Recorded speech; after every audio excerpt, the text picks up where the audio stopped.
began to fall apart. Late on the afternoon of May 11th, officers digging in the mud recovered his body. Nathan and Stephanie Sloop are being held in the Davis County Jail.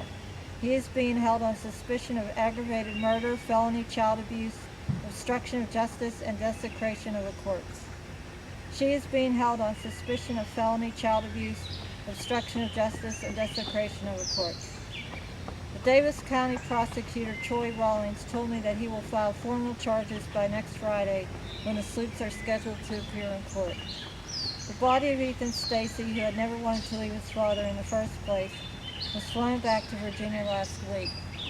That is where, with summer coming, he was buried, this time with dignity and with love. Well, I want to thank you for reading that. Again, that story is 100% written by Bob Greene, a CNN reporter and contributor. And you can go to CNN and look up that story if you also would like to get a print out of it. But I'm going to turn my attention elsewhere, and then I'm going to speak to my remaining co-hosts on their thoughts on what they just heard and what they're about to hear. Now, as I said, I did not plan on doing this show at all. I read this report, I wrote the article, and I said something has to be done. I got to get this on the airwaves somehow. But I said I can either have a 100% opinionated only program, or I can try to do some quick research and find some facts. So I found some. If you go to www.pcao.org/what-is/stats.cfm, you can find this report. And I believe this is from the Prevent Child Abuse in Ohio website. I may not be 100% correct on the name of the organization, but the website is 100% correct. Before we get into what happened to Nathan, Ethan. Let me turn and read some of these statistics. Since 1990, more than 10,000 American children have died at the hands of their parents or caretakers. 4 children every day in this country die from child abuse or neglect. Let me say that again. Every single day, 4 children die in this country from child abuse or neglect and neglect.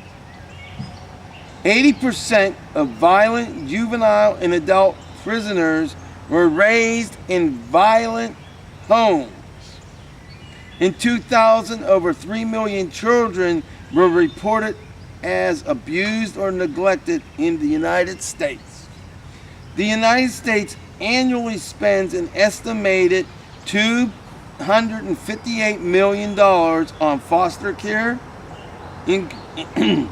incarceration, and other social costs because of the abuse and neglect of children. This amounts to $1,460 per family per year. Despite these high costs, the federal government invested only $10 in prevention and research for every child reported. I'm going to give this to Annette to finish up reading, because I do have astigmatism and my reading is not great. I hope that you can bear with me when I do read. Despite these high costs, the federal government invests only $10 in prevention research for every case reported.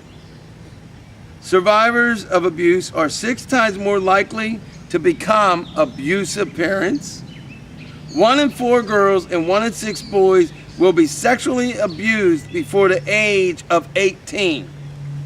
Now I'm going to hand this to Annette, and if we get a chance, we'll get to that. Do not read that at this time.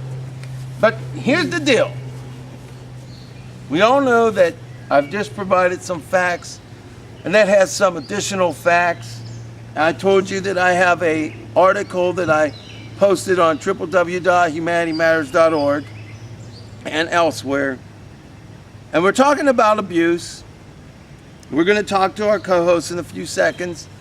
But before the end of the show, I'm going to come up with possible solutions as to how we could help to reduce and or end abuse of children and also abuse of adults in this nation. But it will take the effort of millions, the efforts of millions of our fellow Americans. It will take the effort of Donna, Annette, Kathy, myself, and of you. So we're gonna try to come up with some solutions. But with that, I'm going to go straight to my panelists. And I am now going to speak with Kathy Payer. Kathy, you heard what we had to say. You read, you heard the article that Annette read from Bob Greene.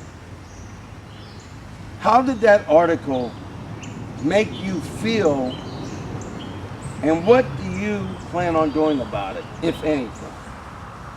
And please speak up and look at the camera, not just me. Well, Louder, please. It really, I can't hear you. I ain't got a loud mouth like you. But anyway, that's beside the point. It really touched me. It touches me to hear about any child in this nation being abused. And I don't think it's fair that if you have a child, it should be abused. You're there to love the child. God helped you bring the child in this world. So why hurt God? By doing that, you're hurting God. We're all God's children in His eye, in our eyes. In His eyes, we're supposed to. We're all brothers and sisters. We're supposed to get along and love each other for who we are, not because of what our races are. So it makes me very angry to hear it. It's upsetting. It's frustrating. And it really pisses me off. Really pisses me off. Not because the child got hurt or killed. Because it's not right. We're God's children. And that shouldn't be going on. I agree with you. I definitely agree with you. I will say that I agree with what you say about that shouldn't be going on. We're all God's children.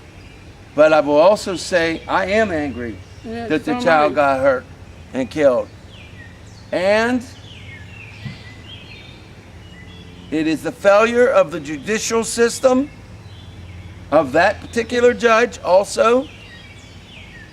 And as much as the father was loving and tried to get the attention of the judge, They didn't care.